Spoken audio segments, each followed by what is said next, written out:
सुप्रभात मित्रों, कैसे हो? उम्मीद है आप सानंद होंगे। मैं आईएएस के इस सीरीज में संस्कृत व्याख्या का जो प्रश्न आता है, वो जो सीरीज हमारा चल रहा था, उसमें आज श्लोक नंबर 9 की बारी है। तो चलिए हम इसको पढ़ते हैं। रघुणाम अन्वयम वक्ष्ये तनुवाक् विभवोऽपि सन्। रघूणामन्वयं वक्ष्ये तनुवाक् विभवोऽपि सन्। तद्गुणैकर्णमागत्य तो है तद्गुणैकर्णमागत्य चापलाय प्रचोदित। अब कालिदास जी कहते हैं कि मैं इस थोड़ा सा हिंदी बता देती हूँ, फिर अन्वय पे चलेंगे, है ना। कि यद्यपि मेरी वाणी जो है इतनी अधिक समर्थ नहीं है जो रघुवंशियों का वर्णन कर सके, मेरी जो वाणी है वह बहुत तनु वाग विभव वाली है। अभी हम इसका अर्थ बताएंगे, ठीक है। लेकिन जो उनके आजन्म शुद्धि आदि जो गुण थे, सत्यनिष्ठ इत्यादि जो उनके जो गुण थे रघुवंशियों के, उन्होंने ही मेरे कान में आकर के यह चंचलता, यह चपलता, यह धृष्टता करने के लिए मुझे प्रेरित किया है। क्योंकि वो इतने गुणवान हैं रघुवंशी कि उनकी गुणों की वजह से ही मैं इस कार्य में प्रवृत्त हुआ हूँ, ठीक है। तो चलिए पढ़ते हैं। देखिए अन्वय। स अहम तनुवाग विभवोऽपि सन्। स अहम तनुवाग विभवोऽपि सन् तद्गुणै कर्णमागत्य। यहाँ पे ग जो है छूट गया है, कर्णमागत्य।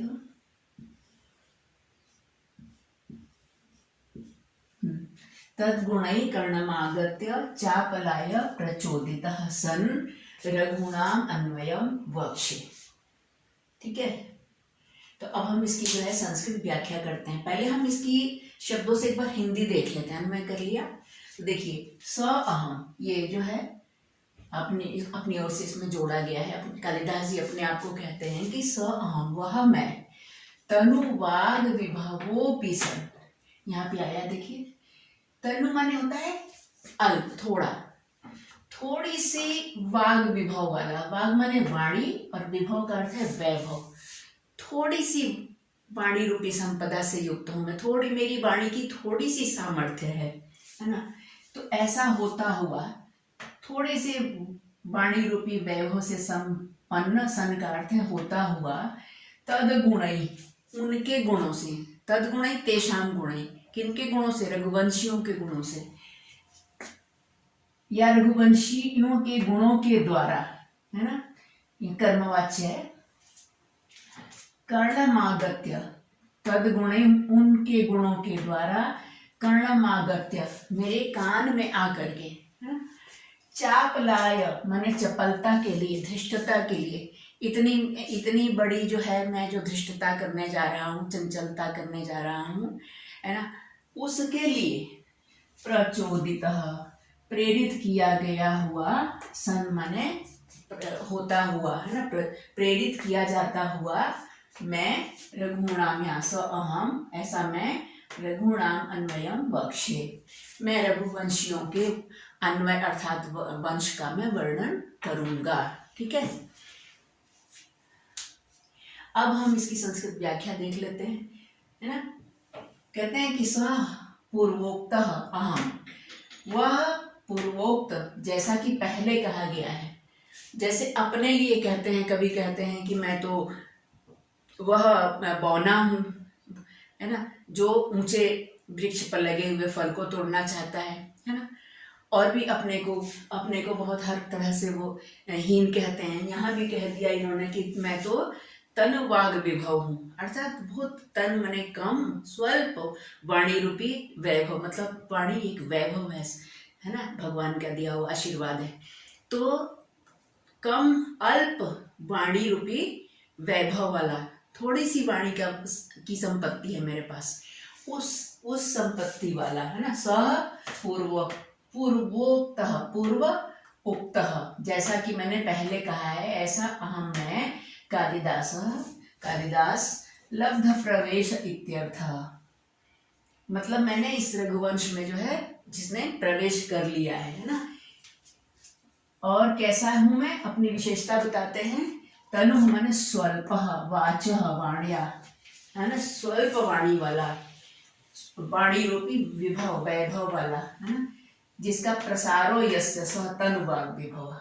देखिए तनु तनु वाचः विभव प्रसारो यस्य सह तनु वाग विभव, जिसकी वाणी का प्रसार जो है बहुत तनु है, कम है, वो है तनु वाग विभव वाला। स्वयं के लिए कहते हैं तो ऐसा मैं, है ना, ऐसा होता हुआ भी माने मैं, ये यहाँ नहीं आना जी, ऐसा होता हुआ भी मैं तेषाम रघुणाम गुणै, उन रघुवंशियों के गुणों के द्वारा, है ना, कौन से गुणों के द्वारा थोड़ा सा बतलाते हैं। आजन्म शुद्धि आदि भी, है ना, आजन्म शुद्धि आदि, जो जो जन्म से ही वो पवित्र थे। क्यों पवित्र थे? क्योंकि उन्होंने जो भी रघुवंशियों के जो संस्कार थे उन संस्कारों का सम्यक रूप से पालन किया था, है ना। शौच जो है, दया, क्षमा, करुणा, है ना, पवित्रता, यज्ञ इत्यादि, ये सारे सत्य, ये सारे गुणों, तो ऐसे इन गुणों से शुद्धि आदि भी, शुद्धि आदि के द्वारा, है ना, कर्तृ भी माने कर्ता के अर्थ में, ऐसे वो शुद्ध थे। तो ऐसे जो थे वो कर्णम श्रोत्रम आगत्य, उन गुणों ने, उन कर्तृ भी माने उन यहाँ गुणों को ही कर्ता कहा गया है। उन गुणों के द्वारा, कर्ता करता है करने वाला, है ना, तो उन गुणों के द्वारा कर्णम माने श्रोत्रम, कान में, आगत्य आ करके, प्राप्त करके, कान को, मेरे कान को प्राप्त करके, मेरे कानों में आ करके, चपलस, और कहते हैं चपलता का जो भाव है उसको कहेंगे चापल्यम, है ना। चपलस्य भाव कर्म व चापलम, है ना, जो चपलता का भाव है या जो कर्म है उसको चापलम कहेंगे। और उस, हाँ देखिए, चापल्यम कहेंगे उसको संस्कृत में। तस्मै चापलाय, उस चपलता के लिए, उस धृष्टता के लिए। कौन सी धृष्टता? रघुवंशियों का वर्णन करने जैसी धृष्टता। इतना मतलब महान कार्य करने की, जो जैसे एक तुच्छ व्यक्ति जो है, जैसे एक बौना, अपना ही उदाहरण वो देते हैं, जैसे एक बौना जो है, जो उसके सामर्थ्य से बाहर की चीज है, बहुत ऊंचे पेड़ पर लगा हुआ जो फल है उसको तोड़ना चाहता है, तो इसी प्रकार से, तो ये एक प्रकार की चंचलता हुई, है ना। तो ऐसे उस चपलता के लिए, अब चपलता का अर्थ है अविचार्य, बिना विचारे, कार्य करनयेति, है ना, करणाय इति अर्थ, बिना विचारे कार्य को करने के लिए प्रेरित हुआ है, ये अर्थ है। प्रचोदितः माने प्रेरित, सन, बिना विचारे कार्य करने के लिए प्रेरित किया गया मैं, है ना, प्रेरित होता हुआ, सन का अर्थ होता हुआ, रघुणाम माने रघुकुलोद्भवानाम, रघुकुल में उत्पन्न हुए, अन्वयम माने रघुकुल में उत्पन्न राजाओं के, अन्वयम माने वंशम, अन्वय माने वंश, वंश के बारे में, वक्षे माने कथयिष्यामि, कहूंगा, ठीक है। ये इसकी संस्कृत व्याख्या होगी। इसको कई बार आप पढ़ेंगे तो ये कुछ भी नहीं है, मतलब बार बार अभ्यास करने से कितना भी कठिन कार्य हो वो आसान हो जाता है। अब इसी का अभिप्राय संस्कृत में यहाँ पे लिखा है कि रघुकुलोत्पन्ना नाम राज्ञाम, रघुकुल में उत्पन्न, क्योंकि ये 150 शब्द जो है होने चाहिए, जो मैंने वहां पर पेपर देखा है, तो इसके हिसाब से ही व्याख्या, बल्कि थोड़ा कम ही है, बल्कि इसको और ज्यादा करना चाहिए, पर कम से कम इतना तो होना ही चाहिए। देखिए, रघुकुलोत्पन्ना नाम राज्ञाम, रघुकुल में उत्पन्न राजाओं, है ना, राजाओं के, आजन्म शुद्धि आदि गुणै, आजन्म शुद्धि आदि गुणों के द्वारा, मम कर्णम आगत्य प्रेरितो, हम, मेरे कानों में आकर प्रेरित किया गया मैं, है ना, मोटिवेट किया गया मैं, रघुवंश वर्णनम करिष्यामि, रघुवंश के वर्णन का मैं, रघुवंश का मैं वर्णन करूंगा।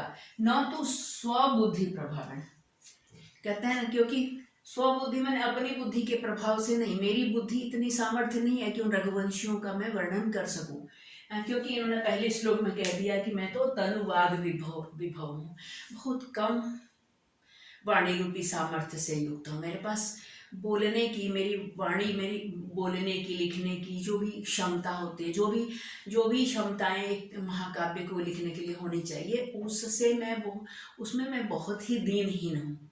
लेकिन उनके गुणों ने मुझे आकर इतना अधिक प्रेरित कर दिया है कि मैं अपनी लेखनी उठाने के लिए विवश हो गया हूँ, है ना। लेकिन इसमें जो है केवल उन्हीं की महानता है, रघुवंशियों की ही महानता है, क्योंकि उनमें इतने गुण हैं, है ना, कि कोई भी मतलब लिख सकता है। तो मैं अपनी बुद्धि के प्रभाव से नहीं, मैं अपने को विद्वान नहीं समझता।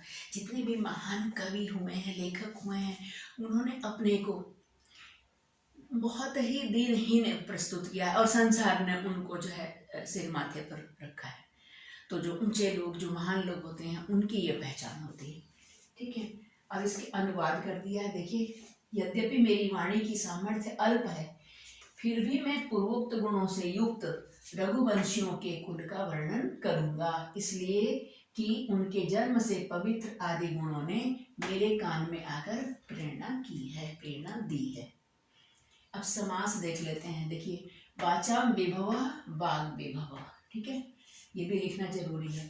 तनु वाग विभव यस्य स तनु वाग विभव, जिसकी वाणी रूपी वैभव जो है वो तनु माने थोड़ी है, वो है तनु वाग विभव, है ना। अब ये बहुव्रीहि समास है ना। ये वाचाम विभव, वाग विभव, है ना, वाणी का यहाँ तत्पुरुष है, यहाँ पे जो है बहुव्रीहि समास है। तेषां गुणा इति तद्गुणा, उनके गुणों को क्या कहेंगे? तद्गुणा। तई तद्गुणई, है ना, उनके उन गुणों से, इसका अर्थ ऐसे। चापलस्य भाव कर्म व चापलम, चापलम किसको कहेंगे? चपलता का जो भाव है या जो कर्म है उसको हम कहेंगे चापलम। तस्मै चापलाय, उस चपलता के लिए चापलाय। छंद है 8 वर्णों का समृद्ध छंद है, और इसमें 8 वर्णों का मतलब हर पाद में, हर चरण में 8 वर्ण है, और इसलिए ये अनुष्टुप छंद है। तो उम्मीद है कि आपको जो है ये मेरी पढ़ाई समझ में आई होगी। अगर आई है तो अपने मित्रों के साथ भी शेयर कीजिए, ताकि उनका भी भला हो सके, है ना। आपका दिन शुभ हो। बहुत बहुत धन्यवाद।